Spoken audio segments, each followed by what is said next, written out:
Di sebuah negeri Kan'an, hiduplah seorang ulama yang alim, yang paham tentang isi-isi kitab Taurat, dan beliau juga dianugerahi pengetahuan mengenai ismu-ismu a'zam. Ismu a'zam adalah nama-nama agung milik Allah Subhanahu wa Ta'ala yang apabila digunakan untuk memohon sesuatu, maka pasti dikabulkan. Namun, siapa sangka teman-teman, ternyata ilmu dan kelebihan yang dimiliki ulama ini salah arah dan tujuan. Dia menggunakan doa-doa mustajabnya itu bukan untuk kebaikan dan ketaatan kepada Allah Subhanahu wa Ta'ala. Bahkan, dia berdoa untuk kehancuran orang-orang beriman pada masa itu. Sehingga ulama ini mendapatkan kutukan dan laknat dari Allah Subhanahu wa Ta'ala.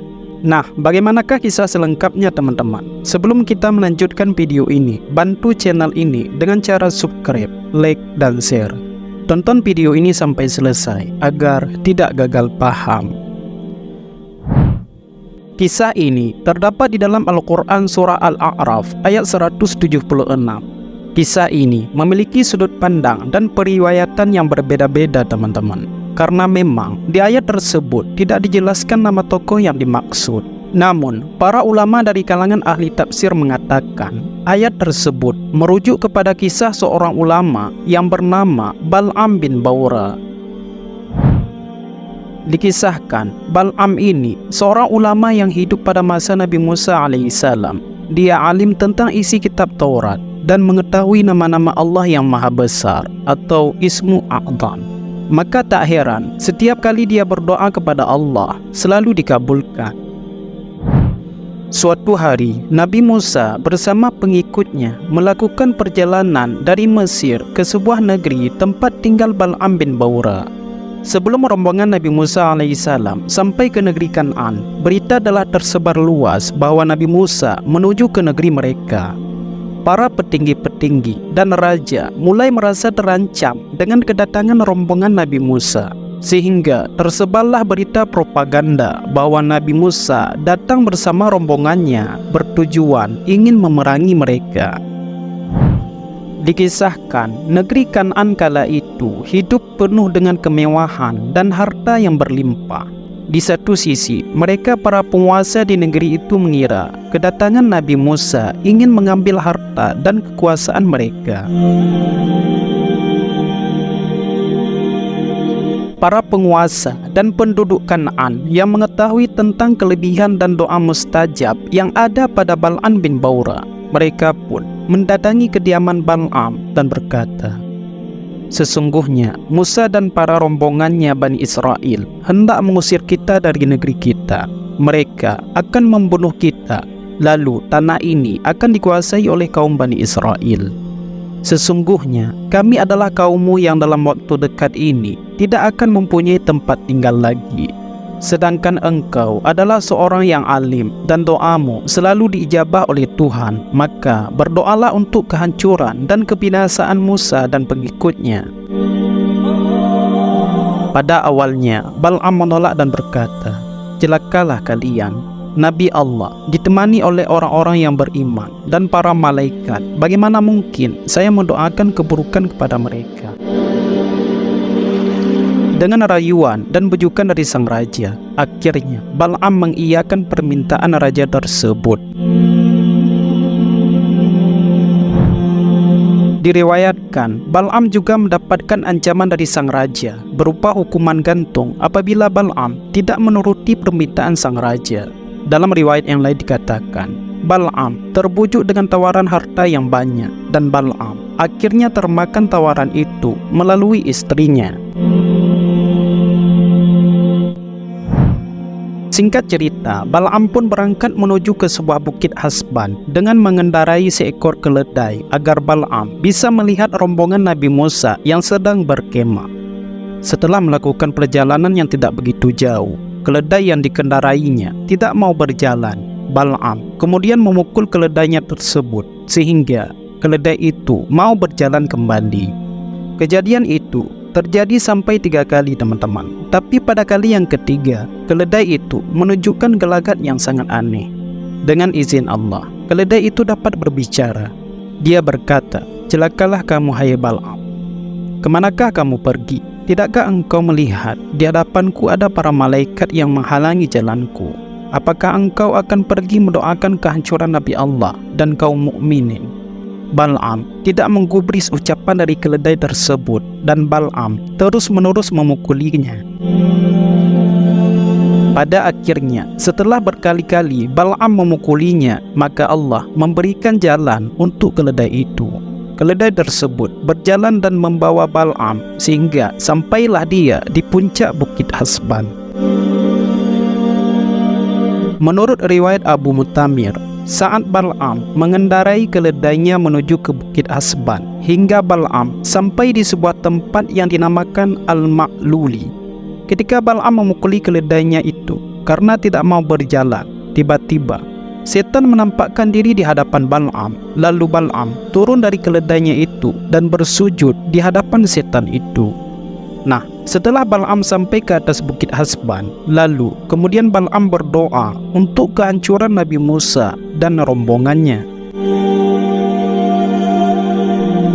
Hal yang sangat mengejutkan terjadi, teman-teman. Setiap Bal'am berdoa untuk kehancuran rombongan Nabi Musa, namun Allah memalingkan lisannya sehingga Bal'am berbalik mendoakan kebaikan untuk Nabi Musa dan pengikutnya. Sehingga kaum Bal'am yang menyaksikan kejadian tersebut berkata, "Wahai Bal'am, apakah yang telah kamu lakukan? Sesungguhnya yang kamu doakan itu adalah kemenangan buat mereka dan kekalahan bagi kami." Bal'am berkata, "Ini adalah suatu hal yang tidak saya kuasai, dan ini merupakan suatu takdir yang telah ditetapkan oleh Allah."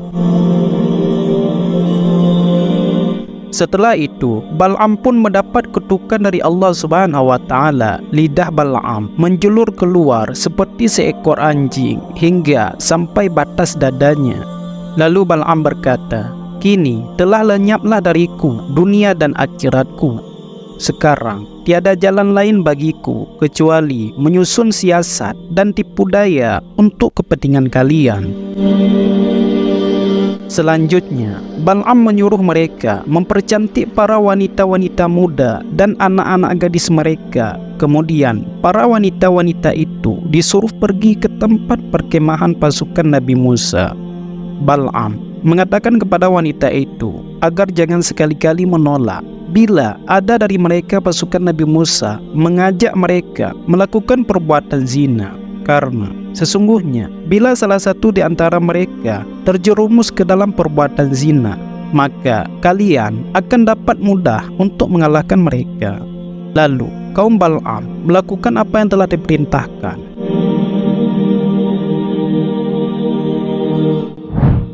Singkat cerita, ketika kaum wanita-wanita itu telah berada di tempat perkemahan Nabi Musa, seorang laki-laki terpesona dengan kecantikan seorang wanita yang bernama Kusbati, yaitu anak dari raja kaum Kan'an. Laki-laki itu bernama Zumri ibnu Shalum. Dia seorang pemimpin dari kabilah Syam'un ibnu Ya'qub. Ketika Zumri melihat Kusbati, dia terpesona dengan kecantikannya. Lalu Zumri memegang tangan Kusbati dan membawanya menghadap kepada Nabi Musa alaihissalam. Zumri berkata, "Sesungguhnya saya menduga engkau akan mengatakan bahwa ia diharamkan atas dirimu. Janganlah kamu mendekatinya." Nabi Musa berkata, "Sesungguhnya dia diharamkan bagimu." Selanjutnya, Zumri menjawab, "Demi Allah, kali ini saya tidak akan patuh kepadamu dalam hal ini." Zumri membawa Kusbati memasuki kemah dan melakukan perbuatan yang dilarang. Maka Allah pun murka atas perbuatan mereka, sehingga dikirimlah penyakit ta'un kepada kaum Bani Israel. Kala itu, saat mereka melakukan perbuatan terlarang itu, pengawal Nabi Musa yang bernama Panhas bin Haidar tidak berada di perkemahan, sehingga tersebarlah berita bahwa penyakit ta'un telah melanda perkemahan Bani Israel dan membuat orang banyak yang mati. Lalu Panhas bergegas kembali dan mengambil tombak. Dia memasuki kemah tempat Zumri dan Kusbati berada. Kemudian Panhas menancapkan tombak itu sekaligus kepada mereka berdua. Panhas keluar mengangkat keduanya setinggi-tingginya dengan tombak. Kemudian Panhas lalu berdoa, "Ya Allah, demikianlah pembalasan yang kami lakukan kepada orang-orang yang berbuat durhaka kepadamu. Setelah itu, penyakit ta'un pun seketika hilang." Akibat penyakit ta'un, kaum Bani Israel yang meninggal dunia dihitung sejak Zumri berbuat zina dengan wanita itu sampai Panhas membunuhnya. Seluruhnya berjumlah 70.000 orang. Teman-teman yang dirahmati Allah, sehubungan dengan kisah Bal'am yang dikutuk lidahnya menjulur keluar seperti seekor anjing, para ulama berbeda pendapat tentang masalah ini. Menurut Ibnu Ishaq, lidah Bal'am menjulur keluar sampai dadanya. Dia diserupakan seperti seekor anjing yang selalu menjulurkan lidahnya dalam dua keadaan. Jika dihardi, menjulurkan lidah, dan jika dibiarkan, juga tetap menjulurkan lidahnya. Sedangkan pendapat yang lain mengatakan Bal'am menjadi seperti anjing dalam hal kesesatannya, serta tidak ada kemauan memanfaatkan doa mustajabnya itu untuk keimanan dan ketaatan kepada Allah Subhanahu wa Ta'ala. Teman-teman yang dirahmati Allah, semoga kisah ini dapat menjadi sebuah pelajaran bagi kita semua. Cukup sekian video kali ini teman-teman. Yang benar datangnya dari Allah, sedangkan khilaf dan keliru berasal dari pribadi saya sendiri selaku insan yang tidak luput dari kesalahan. Akhirul kalam, wassalamualaikum warahmatullahi wabarakatuh.